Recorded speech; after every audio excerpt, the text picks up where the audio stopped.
2,500 years ago, a general wrote, "The supreme art of war is to subdue the enemy without fighting." Most people never understood what that meant. They imagined power as aggression, shouting louder, hitting harder, moving faster. But the greatest victories don't come from battle, they come from control. Because once you fight, you've already played their game. You've reacted, you've lost your calm. And the moment you lose your calm, you lose your power. Real strength isn't about domination. It's about direction. It's about guiding conflict so precisely that it collapses on its own. The people who master this never argue. They never beg. They never prove. They just move in silence and let their discipline do the damage. How to defeat enemies without fighting. Step 1.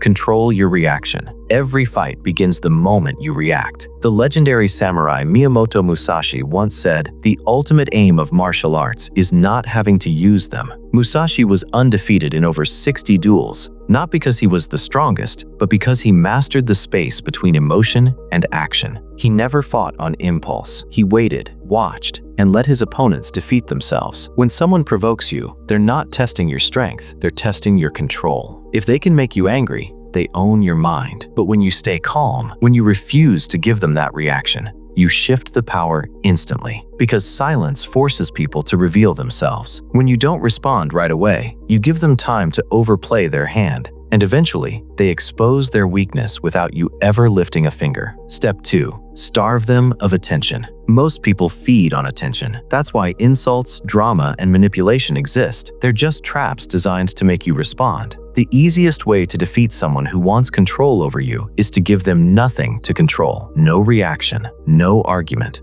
Just peace that they can't disturb. Nothing breaks an aggressor faster than realizing they can't affect you. Step 3. Redirect their energy. You don't need to fight force with force. You just need to step aside and let it collapse. That's the ancient art of redirection. Bruce Lee called it being like water. He said, "Water is fluid. It can flow or it can crash." To him, water wasn't just movement, it was strategy. When someone attacks, you don't resist. You absorb, redirect, and transform. The same rule applies in conflict. When someone comes at you with anger or insults, don't meet them in that energy. Guide it somewhere they didn't expect. For example, when someone says, "You think you're better than everyone, don't you?" Instead of defending or attacking back, pause and ask, "Why does my confidence make you uncomfortable?" You just turned confrontation into reflection. They expected war, you gave them a mirror. Like water against a rock, you didn't fight the shape of their anger. You simply reshaped it. They want chaos. You give them awareness. And that's a battle they can't win.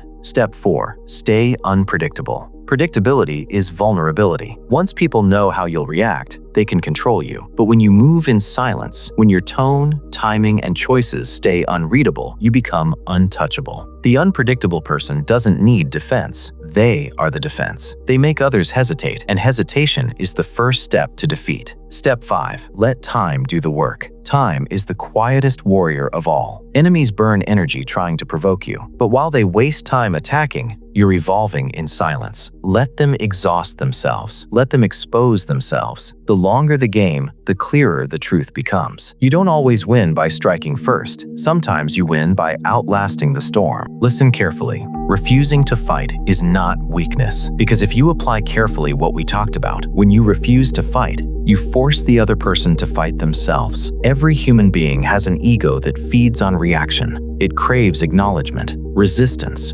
drama. That's why arguments spiral. Both sides keep feeding the same fire, but the moment you stop reacting, the fire runs out of air. So when you stay calm and unreadable, the aggressor starts panicking, all because you didn't give them what they expected: resistance. When you master that, you no longer waste strength on proving anything. You conserve energy. You observe longer. You act only when movement guarantees impact. And that's what the ancient masters meant by winning without fighting. Anyone can strike, but only masters can wait. So the next time you feel provoked, misunderstood, or attacked, remember this: you don't have to prove power. You are power. The kind that doesn't shout, doesn't flinch, and doesn't need to fight. If you want to learn when is the perfect time that you should absolutely fight back, watch this video right here.